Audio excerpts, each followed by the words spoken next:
کائنات نے ہر رشتے میں ایک آئینہ رکھا ہے، مگر ہم اس آئینے میں دیکھنے سے ڈرتے ہیں کیونکہ سچ ہمیشہ تکلیف دہ ہوتا ہے۔ ہم آنکھیں بند کر لیتے ہیں، خود کو سمجھاتے رہتے ہیں، یقین دلاتے رہتے ہیں کہ نہیں، یہ ایسا نہیں ہے، وہ بس مصروف ہے، وہ بس تھکا ہوا ہے، وہ بدل جائے گا، سب ٹھیک ہو جائے گا۔ مگر آج میں تمہیں وہ آئینہ دکھاؤں گا جس سے تم اب تک منہ موڑتے آئے ہو۔ آج میں تمہیں وہ نشانیاں بتاؤں گا جن سے تم خود فیصلہ کر سکو کہ وہ واقعی تمہیں چاہتا ہے یا صرف اپنا کام نکال رہا ہے یا تمہیں یوز کر رہا ہے۔ یہ سچ تلخ ہوگا مگر یہی تلخ سچ تمہیں آزاد کرے گا، اور آزادی ہمیشہ تکلیف کے بعد آتی ہے۔ پہلے یہ سمجھو کہ استعمال کرنا کیا ہوتا ہے۔ استعمال کا مطلب صرف یہ نہیں کہ کوئی تم سے پیسے لے یا کوئی کام کرے۔ استعمال اس سے کہیں زیادہ گہرا اور خاموش ہوتا ہے۔ استعمال تب ہوتا ہے جب کوئی تمہاری موجودگی تو چاہے مگر تمہاری خوشی سے اسے کوئی فرق نہ پڑے، جب کوئی تمہارا وقت تو لے مگر تمہارا درد سنتے وقت غائب ہو جائے، جب کوئی تمہیں اپنی ضرورت کے وقت یاد کرے اور ضرورت پوری ہوتے ہی بھول جائے۔ یہ استعمال ہے اور ہر بار واضح نظر نہیں آتا۔ اب پہلی نشانی سنو، غور سے سنو۔ وہ تمہیں صرف تب یاد کرتا ہے جب اسے کچھ چاہیے ہوتا ہے، جب اکیلا ہو، جب اداس ہو، جب وقت گزارنا ہو، جب کوئی کام ہو، تب تم یاد آتے ہو۔ مگر جب وہ خوش ہو، جب اس کے دوست ہوں، جب اس کی زندگی ٹھیک چل رہی ہو، تب تم کہیں نہیں ہوتے۔ سوچو، کیا وہ تمہیں خوشی میں بھی اتنا ہی یاد کرتا ہے جتنا ضرورت کے وقت کرتا ہے؟ اگر جواب نہیں ہے تو یہ پہلی نشانی ہے۔ دوسری نشانی، رشتے میں صرف تم دیتے ہو، وہ صرف لیتا ہے۔ تم اس کا وقت نکالتے ہو، وہ تمہارے لیے مصروف رہتا ہے۔ تم اس کی باتیں سنتے ہو، وہ تمہاری باتوں پر توجہ نہیں دیتا۔ تم اس کے لیے قربانیاں دیتے ہو، وہ چھوٹی سی تکلیف اٹھانے سے بھی گریز کرتے ہیں۔ مولا علی علیہ السلام نے فرمایا، وہ رشتہ حقیقی نہیں جو صرف ایک طرف سے چلے۔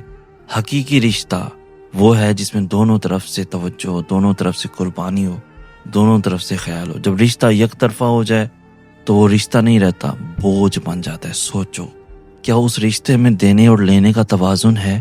اگر جواب نہیں ہے تو یہ دوسری نشانی ہے۔ اب آتے ہیں تیسری نشانی پر۔ وہ تمہاری تکلیف پر خاموش رہتا ہے۔ جب تم اداس ہو، جب تم رو رہے ہو، جب تمہیں سہارے کی ضرورت ہو، وہ یا تو غائب ہو جاتا ہے یا بات بدل دیتا ہے، یا اتنی ہلکی تسلی دیتا ہے جیسے کوئی فرض پورا کر رہا ہو۔ مگر جب اسے تکلیف ہو تو تم سے پوری توقع ہوتی ہے کہ تم فوری آؤ، فوری سنو، فوری سمجھو۔ یہ فرق ہی سب کچھ بتا دیتا ہے۔ جو واقعی چاہتا ہے وہ تمہاری تکلیف کو اپنی تکلیف سمجھتا ہے، جو صرف استعمال کرتا ہے وہ تمہاری تکلیف کو بوجھ سمجھتا ہے۔ سوچو، جب تم سب سے زیادہ ٹوٹے ہوئے تھے، کیا وہ وہاں تھا؟ بالکل نہیں ہو۔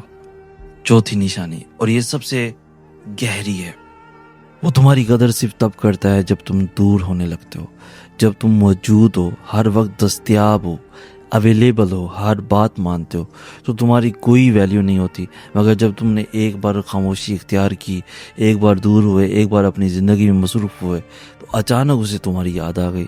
یہ محبت نہیں، یہ ملکیت کا احساس ہے۔ وہ تمہیں چاہتا نہیں، وہ صرف یہ نہیں چاہتا کہ تم کہیں اور جاؤ۔ مولا علی علیہ السلام نے فرمایا، جو تمہاری قدر صرف تمہاری غیر موجودگی میں کرے وہ تمہارا قدردان نہیں، تمہاری عادت کا قیدی ہے، اور عادت محبت نہیں ہوتی۔ اب وہ سوال جو تم خود سے پوچھنے سے ڈرتے ہو، کیا اس رشتے میں تم خوش ہو یا صرف اسے دور ہونے سے ڈرتے ہو؟ یہ دونوں بالکل الگ چیزیں ہیں۔